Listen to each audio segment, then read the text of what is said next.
이름으로 기도드립니다. 아멘. 얼마 전입니다.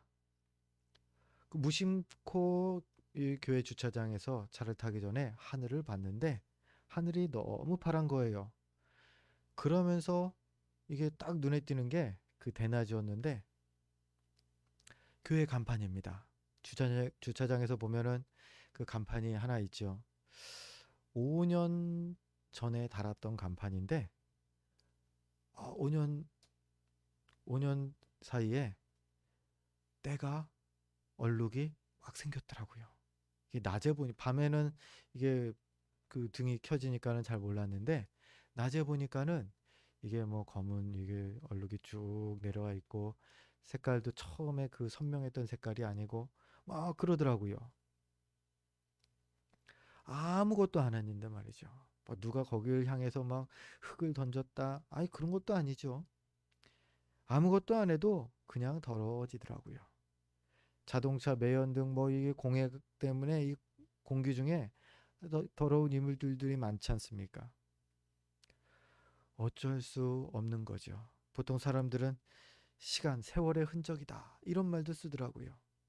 이 시간이 지나면 색깔이 바래고 그리고 또 뭐 먼지가 끼고 더러워지는 게 이게 그 이 세상에 어떤 물건이든 다 동일하죠. 우리 우리도 그렇습니다. 우리도 죄로 가득한 세상 한가운데를 살고 있는 거예요. 아무리 거룩한 백성이다, 내가 하나님의 자녀다, 항상 이게 그 거룩하게 살려고 힘쓰더라도 죄 안 짓고 살 수 없다라는 거예요. 어쩔 수가 없다라는 겁니다. 그렇더라도 죄 앞에 우리가 자포자기해서 어쩔 수 없으니까 그냥 죄 짓고 살자 이래서는 안 되겠지요. 하나님의 나라 백성답게 거룩을 이루기 위해서 죄와 또 죄악된 세상과 항상 부단히 싸워야 할 것입니다. 그리고 이것을 위해서는 우리 영혼이 영적인 근육, 그 근육을 단련할 필요가 있습니다. 그냥 가만히 있다가 싸워야지 한다고 싸워서 뭐 이길 수가 있겠습니까? 평소에 단련을 해야 되는 것입니다. 그 영적인 근육을 단련하는 그 장소가 광야 훈련소였죠. 하나님께서 출애굽한 이스라엘 백성들 그들에게 광야에서 이 영적인 근육을 단련시키고 계신 것이었습니다. 우리가 지난 시간부터 4주 동안 다시 기본으로 하나님께서 그 기본에 대해서 하시는 말씀을 계속 살펴보고 있습니다. 오늘 그 네 번째 마지막 시간인데요. 지난 출애굽 1세대는 불순종으로 인해서 하나님께 그 거룩을 실패합니다. 그래서 하나님께서는 이제 그 출애굽 2세대들에게 그 자녀들에게 다시 한번 신앙의 기본부터 말씀하기 시작하죠. 그게 출애굽기 민수기 15장 말씀이죠. 처음에는 예배였고요. 두 번째는 회개가 기본이라고 했고요. 세 번째는 주일 성수였습니다. 그리고 오늘은요. 하나님 말씀, 이 성경, 이 하나님 말씀이 이 신앙의 기본입니다. 이 신앙의 기본들이 굳건해야지 이 죄악된 이 힘든 세상을 승리하며 나아갈 수 있는 것입니다. 뭐가 힘듭니까? 그냥 사는 것 자체가 힘들죠. 그런데 더 특별히요. 그리스도인들에게는 더 특별하게 힘든 것은 진리, 진리를 따라 진리만 따라가는 길을 가려고 할 때 그것이 세상과 이 충돌이 일어난다는 거죠. 이 세상은 참 진리가 다양한 진리를 허용하고 있습니다. 우리가 진리라고 고백하는 유일한 진리 되신 그리스도 아니요. 세상은 그것만 진리라고 말하지 않습니다. 다양한 것을 인정하는 게 세상이죠. 종교적인 진리의 다양성을 존중해 갖고 심지어는 사회적인 혼란을 야기하지만 않는다면 이단도 종교적인 자유를 가져도 된다. 세상이 얘기하는 방법이죠. 그래서 이단들이 조용히 침투를 합니다. 조용히 흉내를 냅니다. 진리인 척합니다. 어떻게 해요?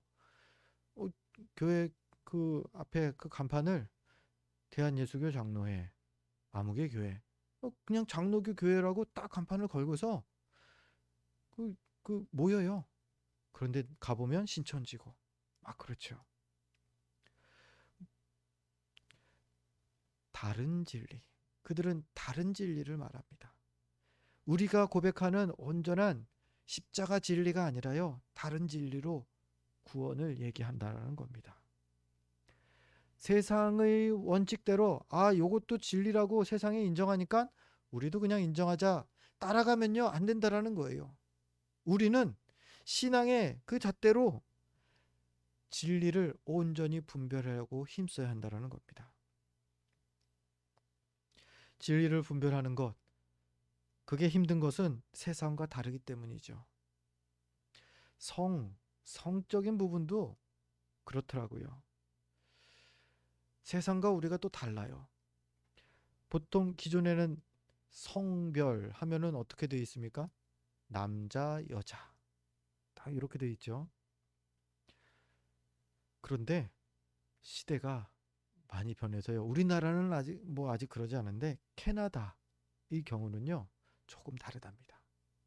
캐나다가 13개 주가 그 연합된 나라라고 합니다. 13개 주가 연방을 꾸려서 그게 캐나다라는 나라가 된 거예요. 그 13개 주 중에 3개 주에서 이러한 법이 있답니다. 신생아 성별 표기를 자율화하는 그 법이 있답니다. 2023년 3월 기준으로 해서 3개 주가 굳이 아이를 출생신고할 때 남자냐 여자냐 이 성별을 이거 표시하는 난에 표시 안 해도 되는 자유가 생긴 거라는 거예요. 그러니까 남자인지 여자인지 구분을 안 해도 돼요. 이 애가 우리가 보통은 생물학적인 신체적인 모습으로 남자다 여자다를 구별했는데 굳이 그걸로 구분 안 하겠다라는 거라는 거예요. 그리고 이게 그 성별을 표기를 12살 때 12살 아이가 12살 될 때에 그것을 선택해서 하면 된다. 이렇게 그 법이 제정이 되어 있다라는 거예요. 뭐죠? 남자 여자만 있는 게 아니라 또 다른 성별이 있을 수 있다. 굳이 남자처럼 보이는데 여자가 될 수도 있고요. 여자처럼 보이는데 남자가 남자일 수 있다. 혼란스럽지 않았습니까? 저는 이 기사를 보면서 상당히 놀랐습니다. 더 이상 신체적인 특징으로 남녀를 구별하지 않겠다라는 거예요.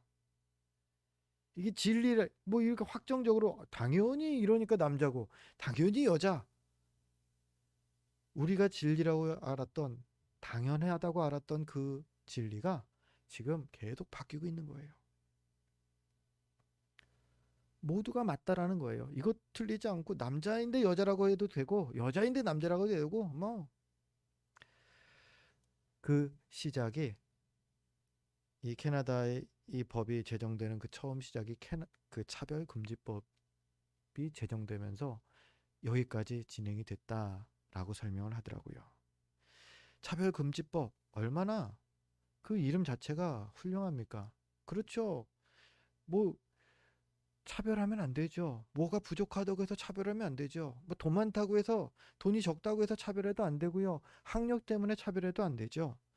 이름 자체는 너무 좋습니다. 그런데 거기에 하나가 우리가 다른 것들은 다 인정해도 되는데 하나를 인정하지 못할 것을 넣어뒀다. 그게 문제가 되는 거죠. 뭐죠? 성적인 차별을 해서는 안 된다. 여기까지 포함이 되어 있다는 거예요. 남자 여자, 남자인데 내가 여자 하고 싶다. 그거 뭐라고 그러면 안 된다. 여자인데 남자 하겠다. 그거 뭐라고 해도 안 되고 자율적으로 선택하게 해야 된다. 성경에 보면요, 하나님은 남자와 여자를 창조하셨다 분명하게 말씀하죠. 남자스러운 여자, 여자스러운 남자가 아니라요, 남자와 여자를 창조하셨다. 이게 진리입니다. 하나님의 말씀대로 우리가 진리로 잘 분별해야 한다는 거예요.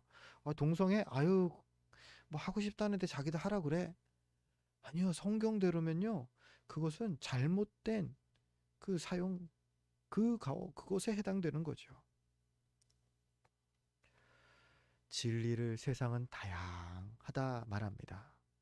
우리는 그것을 용납할 수 없죠.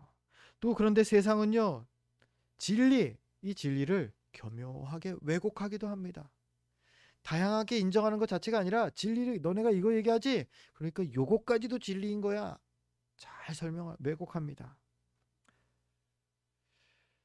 요즘은 뉴스를 믿을 수 없는 세상이 되어버렸습니다. 옛날에 공영방송, 뭐 KBS, MBC 뉴스 하면은 사실만 보도한다. 요걸로 이거 이미지가 딱 굳혀져 있었죠. 요즘은 뭐 인터넷 뉴스, 유튜브에서 나오는 뉴스, 막 이런 것들 보면은 정말로 그냥 소문, 뭐뭐 했다더라, 이런 것도 그냥 살짝 잘 짜집기를 해갖고 막 이 뉴스라고 막 이거 만들었더라고요.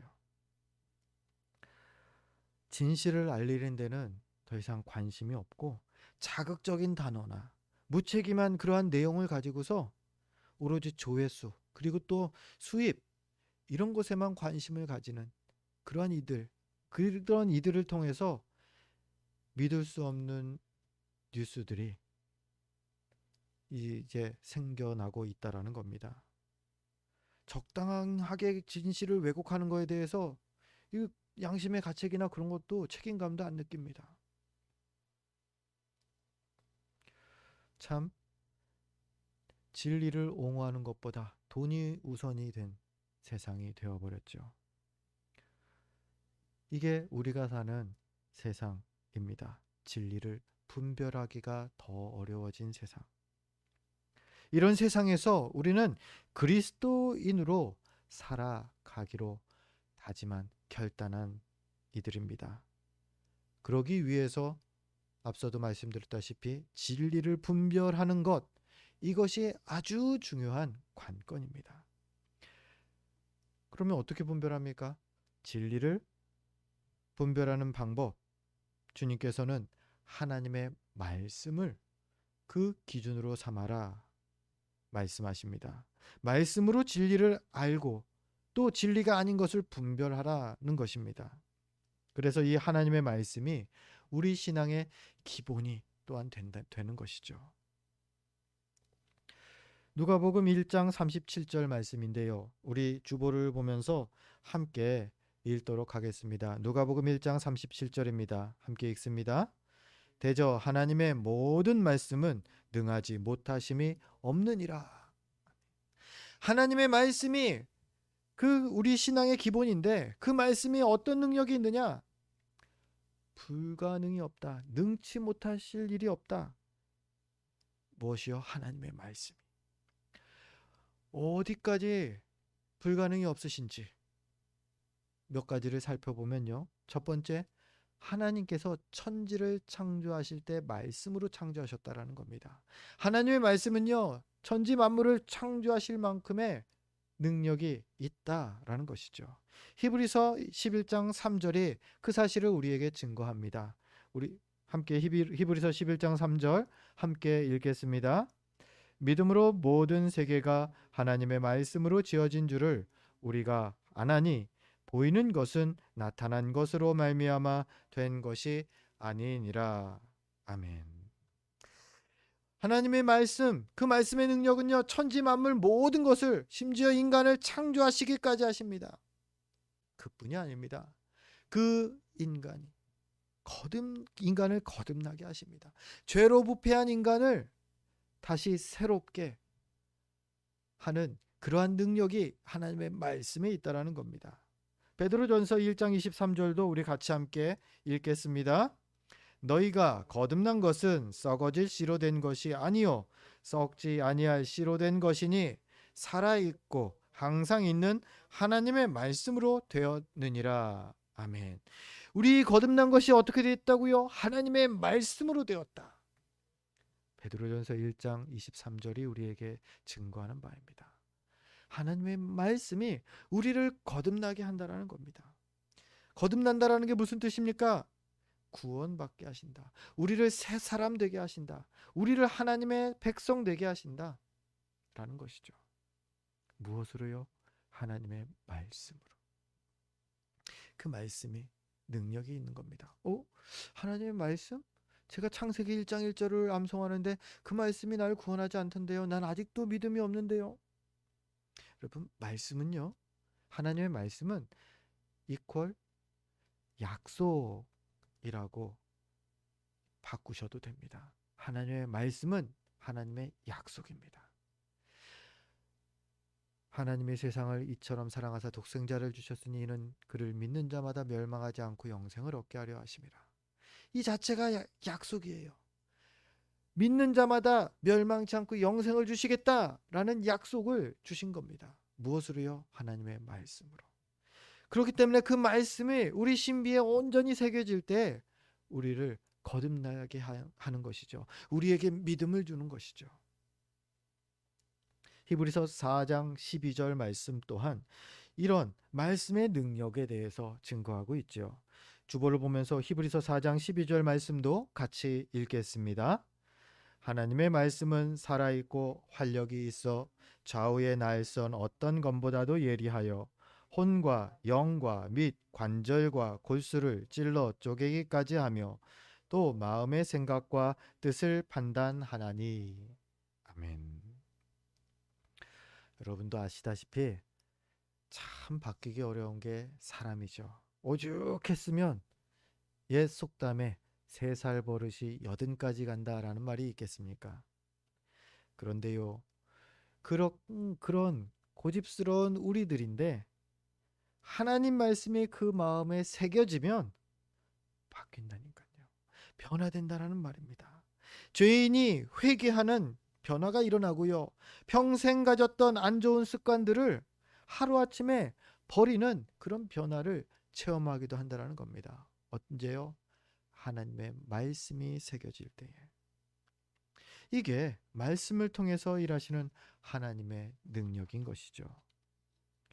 그렇습니다. 말씀은요, 천지 만물을 말씀을 통해서 창조하셨을 뿐만 아니라 하나님께서는 말씀을 통해서 우리를 거듭나게, 우리를 변화되게 하십니다. 그리고 하나님의 이 말씀은요, 사단을 이기는 큰 능력이 있습니다. 예수님께서 우리에게 보여주지 않으셨습니까? 예수님께서 공생의 3년을 사역을 시작하시기 전에 광야로, 성령에 이끌려 광야로 나가서 사단에게 시험을 받으시죠.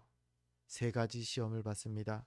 첫 번째로는 돌을 떡으로 만들어라. 바꿔서 너 먹어라.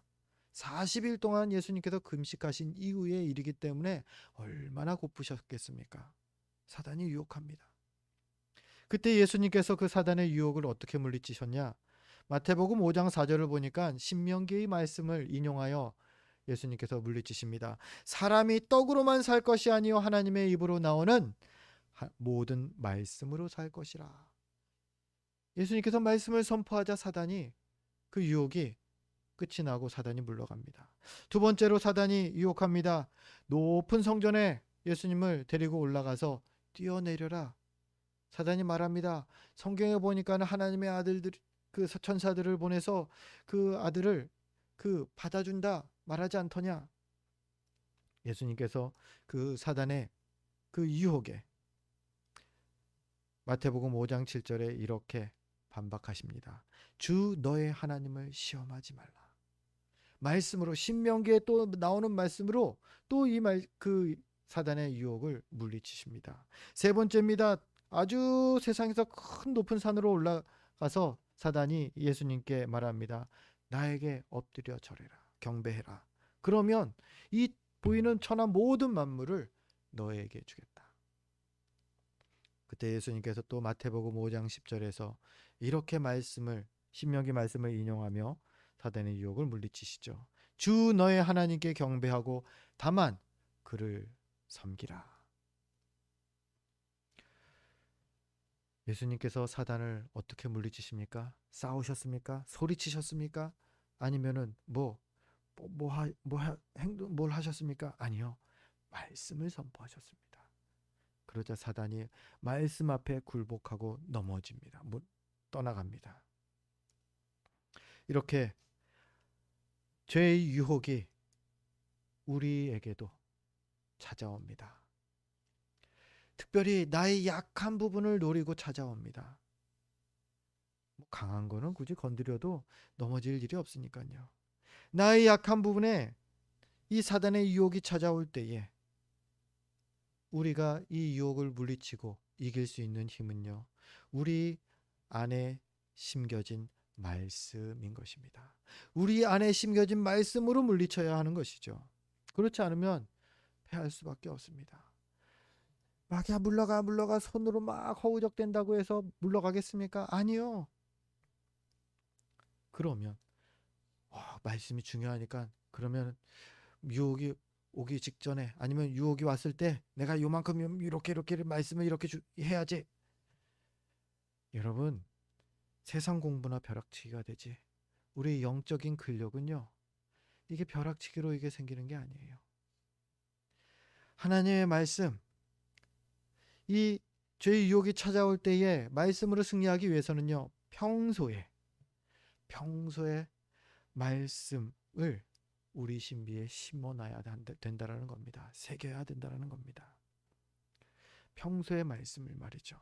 말씀을 평소에 읽으셔요.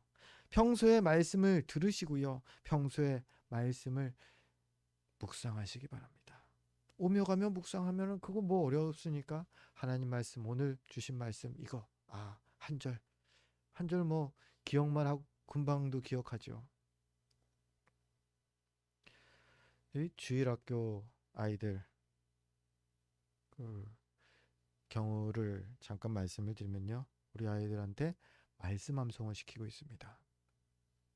물론 말씀을 암송해 오면 스티커를 막 줍니다. 야, 너 잘했다 그러면서 막 칭찬을. 애들이 제일 좋아하는 게 스티커더라고요. 참 별거 아닌데 말씀 암송을 시킵니다. 왜요? 지금 아이들이 그 말씀을 하나하나 막 잘 이해하고 막 그 구절 하나하나 단어들 하나하나 잘 몰라요. 그 말씀의 깊이를 잘 몰라요. 그런데요, 지금 그 말씀들을 암송하면서 마음에 새겨둔 것들이 30년, 40년, 50년 후에라도 분명히 그 아이들의 삶 가운데에, 그 믿음 가운데에 영향을 미치게 된다는 겁니다. 말씀을 새겨놓는다라는 것은요, 그런 것입니다. 무엇보다도요, 이런 엄청난 능력, 사람을 변화시키고 우리를 사단의 유혹에서 이기게 하는 이 하나님의 말씀, 이 능력의 말씀은요, 결코 변하지 않는다. 성경은 우리에게 증거합니다. 이사야서 40장 8절 말씀이죠. 우리 주보를 보면서 같이 함께 또 읽겠습니다. 이사야서 40장 8절 말씀 함께 읽습니다. 풀은 마르고 꽃은 시드나 우리 하나님의 말씀은 영원히 서리라 하라. 아멘. 하나님의 말씀이 언제 사라진다고요? 세상이 끝나면요? 아니요. 영원히. 풀도 마르고 꽃도 시들고 세상의 모든 것들이 다 사라질 그날에도 하나님의 말씀은 영원히 서리라. 즉 무엇이에요? 하나님의 약속은요, 변함이 없으실 거라는 거예요. 성경책이 그러면 지구가 사라져도 우주 어디에 떠다닌다는 건가요? 여러분, 물질적으로만 이해하시지 마세요. 무슨 뜻이에요? 이 성경은 하나님의 약속이라고 말씀드렸죠. 하나님의 약속이 영원히 변하지 않는다. 내가 너와 함께 하겠다라는 약속이 영원히, 지구가 사라지더라도 영원히 변하지 않는 거예요. 예수 그리스도를 믿는 믿음 하나 있으면 영원히 구원을 받게 하시겠다라는 약속이 변하지 않는다라는 거예요. 그 말씀입니다. 이런 능력의 말씀 위에 설 때에 성도는 어떤 시련에도 흔들리지 않을 수 있는 거죠. 말씀이 없으면요, 긴가민가. 진리, 이것도 진리 같고 저것도 진리 같고. 신천지에서 공부를 하는데 이게, 뭐 귀에 쏙쏙 들어와요. 이런 말이 나오는 거예요. 왜요? 말씀에 그 기본이 없으니까. 우리 믿음의 성도들은 말씀 위에 서야 합니다. 말씀 위에 서기 위해서요, 하나님의 말씀을 어떻게 하느냐? 첫 번째, 봐야 합니다. 우리 견물생심이라는 사자성어가 있죠. 보면 마음이 생겨요. 안 보면 멀어진다라는 말도 있죠. 예, 안 보면 생각이 안 나요. 안 보면 잊어버리게 됩니다. 그래서 교회에서 계속 모이기 힘쓰라는 것도 그런 거고요. 뭐 같이 식사를 하면서 교제 나누고, 예, 더 보면 더 생각이 나요. 내가 보는 거에 대해서 이제 생각도 마음도 생긴다라는 겁니다. 보는 게 중요하다는 거죠. 그랬을 때에 여러분의 시선은 어디를 향하고 있습니까? 무엇을 보고 계십니까? 혹시 뭐 세상에 돈을 보고 계십니까? 아니면 내 시선이 뭐 직장에 향하고 있습니까? 내 시선이 가족들을 향하고 있습니까? 내 시선이 또 다른 무언가, 차, 집, 뭐 무언가를 향하고 계십니까? 오늘 성경이 말하는 것은요, 기본으로 돌아가자. 무엇이요? 말씀으로 하나님께로 시선을 돌리자라는 것이죠. 그래서 신명기 6장에는 그 유명한 쉐마라는 그러한 그 구절이 나옵니다. 뭐냐면요, 말씀을 너의 문설주와 그 임방에 말씀을 새겨놔라, 너희 집에. 그래서 오며 가며 그것을 계속 보게 해라. 심지어는 너의 이마에 말씀을 새겨놓고 너의 이 손목에 말씀을 새겨놔라. 그러면 평생 그 말씀 안 보고 배기겠냐? 그만큼 내 시선이 하나님의 말씀을 계속 가까이 하라는 거죠. 화장실에도 계속 이걸 새롭게 하고 싶은데 손을 못 대고 있어요. 말씀이 딱 붙어 있죠. 별거 아닌데 그 잠깐 화장실에 간 사이에도 말씀을 가까이 하라는 아주 좋은 방법이에요. 아주 유익한 거죠. 먼저 말씀에 시선을 두는 훈련이 필요합니다. 오늘 말씀도 그랬죠. 옷단의 끝에 술을 달라고 합니다. 이 술이라는 게 뭐 이렇게 우리 약간 뭐라고 할까요? 네, 어떻게 표현해야 될지 모르겠네요. 이 그냥 작은 장식품, 요즘 말하면은 뭐 키에 뭐 이렇게 걷는 자동차 키 같은 거에 하는 뭐 이렇게 조그만 장식품들, 뭐 이런 거 정도로 이해하셔도 될 것 같아요. 그런 술을 달라고 합니다. 옷단 끝에요. 그리고 무심코 그것을 보게 되면 말씀을 기억해라 라는 거죠. 무엇보다 뭐 하라고요? 보아라. 보게끔, 너도 모르게 보게끔 해라. 너 안 보면 너도 깜빡하는 거, 그런 거 있지 않느냐. 봐야 한다라는 겁니다. 그리고 나서 해야 할 것이 기억하는 겁니다. 기억하는 것. 여러분, 히치하이킹이 뭔지 아십니까? 요즘은 이런 거를 감히 할 수 없는데, 예전에는 한때 유행했던 것 같아요. TV나 뭐 영화 보면 히치하이킹 하는 그 사람들 나오고 그러는데, 소문은 그랬어요. 정말 예쁜 여자, 잘생긴 남자들만 히치하이킹에 성공한다. 그런 소문이 있었어요. 저도 성공했습니다. 저 히치하이킹 해본 경험이 있습니다. 20대 때 4박 5일, 5박 6일 정도 자전거 여행을 친구와 둘이 갔습니다. 저 대전까지 이 자전거 타고 가는데 17시간 잡아봤거든요. 이 버스 정류장에서 한여름에 버스 정류장에서 잠자면서 이게 갔던 기억이 납니다. 근데 올라오는데 너무 힘든 거예요. 그래서 친구와 히치하이킹, 이 차를 이렇게 엄지손가락 택하고 이거 뭐 부탁하는 그걸 해봤습니다. 작은 용다리 하나 서더라고요. 1톤 트럭 용다리 서서 그 용달 그 사장님께서 그 둘을 태워주시더라고요. 그래서 타고 가면서 막 얘기를 나누고 그러는데 눈에 들어오는 게 차에 가족 사진을 딱 붙이고 다니시더라고요. 이전까지는 이 직장 생활 하다가 너무 힘들어서 그냥 이 자영업으로 이 배달 운송업, 서울에서 부산, 서울에서 대전 막 이렇게 운송업을 하신다고 하더라고요. 근데 그러니까 하루 종일 운전하시고 다니시는 거예요. 그래서 가족 사진을 거기다 딱 붙여놓고 그 가족 사진 보면서 그분 얘기가 그래요. 안전운전 해야지. 이거를 다시 다짐하고 다짐하고 다짐한대요. 보니까 보면서 기억하는 겁니다. 안전운전 해야 되지 맞아. 내 가족을 위해서 안전운전 해야지. 보는 거에서 멈추는 게 아니라 보고 기억하는 겁니다. 말씀도 그렇죠. 이 옷단에 다는 술도 그렇죠. 왜 술을 달아요? 그냥 술이 예쁘니까? 아니요. 술을 달아서 그걸 보면서 뭘 기억해요? 하나님 말씀을 기억하라고요. 옷에 순을 다는 거, 술을 보면서 방종과 음행을 멀리하고 계명을 기억하라고 하는 겁니다. 이것이 오늘 본문 39절 말씀에 나오는 내용이죠. 우리 성경을 보면서 39절 말씀 함께 읽겠습니다. 이 술은 너희가 보고 여호와의 모든 계명을 기억하여 준행하고 너희를 방종하게 하는 자신의 마음과 눈의 욕심을 따라 음행하지 않게 하기 위함이라. 아멘. 계명을 기억하는 것, 즉 말씀을 기억하는 거예요. 하나님의 말씀을. 그 말씀을 기억하면서 또 무엇을 기억하느냐? 말씀을 기억한다는 건요. 신분을 기억한다는 겁니다.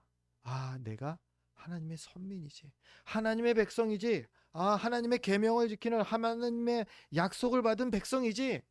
여기까지를 기억하는 것이죠. 자신의 신분을 망각한다. 이건 정말 큰 문제가 아닐 수가 없습니다. 신분을 망각하고 행동하면요. 그것만으로도 큰 잘못과 실수를 하게 되는 것이죠. 기억해야 합니다. 무엇을요? 나의 신분을. 기억해야 합니다. 하나님의 말씀을. 그리고 기억했으면요. 거기 그 다음이 또 하나가 더 있습니다. 행하는 것입니다. 우리나라 정치인들이 참 사람들에게 비난받는 부분이 있습니다. 뭐 정치인들이 절대 필요 없는 게 아니에요. 정치하는 분들이 반드시 필요합니다. 그런데 우리나라 정치인들이 비난받는 부분, 말과 행동이 다르다. 이 부분을 제일 먼저 꼽죠. 공약을 하는데 그것을 이행하는 거 예전보다는 지금은 많이 잘 이행을 합니다. 그런데도 여전히 말과 행동이 다르다. 이 부분에 대해서 일반인들이 그 비난을 많이 하죠. 말과 행동이 일치하는 것, 이건 중요합니다. 믿음에 있어서도 말입니다. 하나님을 사랑하고 이웃을 사랑한다. 즉 선행으로 그렇게 행한다.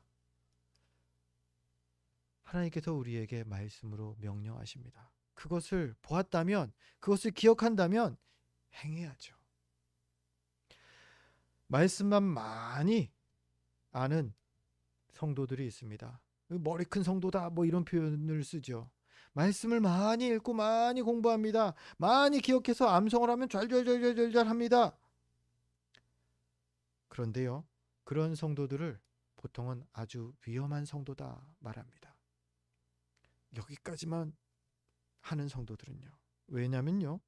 아주 이런 것과 같아요. 아주 몸에 좋은 음식을 많이 먹었어요. 배부르게 먹었어요. 그런데 소화가 안 되는 겁니다. 소화가 안 됩니다. 그럼 뭐예요? 소화 안 된 음식이 뭐 피가 됩니까? 피도 안 되고요. 살이 됩니까? 살도 안 돼요. 피도 안 되고 살도 안 되는 음식. 그게 아무리 그 몸에 좋은 음식이라도 소화 안 되면 다 소용없는 거예요. 말씀을 기억했으면요. 소화를 시켜야죠. 소화가 됐다면 그 모습이 바로 이 행함으로 나타난다는 겁니다. 소화가 됐다라는 것을 보여줘야죠. 야고보서 2장 26절이 이렇게 말합니다. 영혼 없는 몸이 죽은 것 같이 행함이 없는 믿음은 죽은 것이니라. 이 말씀이 믿음 행함이 있어야지 구원받는다가 아니라요. 믿음으로 구원은 받는 건 맞는데 행동이 따라오지 않는 그 말씀만 머리에 있는 그러한 믿음은 죽은 믿음이다. 온전한 믿음이 아니다라는 거죠. 그렇습니다. 증명되지 않는 믿음은요, 모조품에 불과합니다. 진품일 리가 없습니다. 하나님께 우리 믿음을 행동으로 그래서 증명해야 합니다. 말씀대로 사는 삶으로 증명하는 것이죠. 이것을 우리는 경건 혹은 거룩이라고 부릅니다. 말씀을 정리합니다. 하나님의 말씀, 반석 위에 세운 집과 같이 우리의 믿음이 그러해야 합니다. 말씀이 반석이 되는 겁니다. 말씀이 반석이 되지 못한 집, 그러한 믿음은요, 모래 위에 세운 집과 같다. 성경은 말합니다. 조그만 태풍이 바람이 불어도 이 모래 위에 세운 집은 그냥 허물어 버리고 말입니다. 바라기는 우리의 신앙의 기본, 이 신앙의 기본을 다시금 점검해 보는 시간을 갖길 바랍니다. 특별히 오늘 하나님의 말씀인 성경이 우리 신앙의 기본이요, 우리 믿음의 반석이 된다는 것을 기억하셔서 말씀을 더 사랑하시고 더 가까이 하기를 힘쓰는 저와 여러분 되시기를 주의 이름으로 축원드립니다.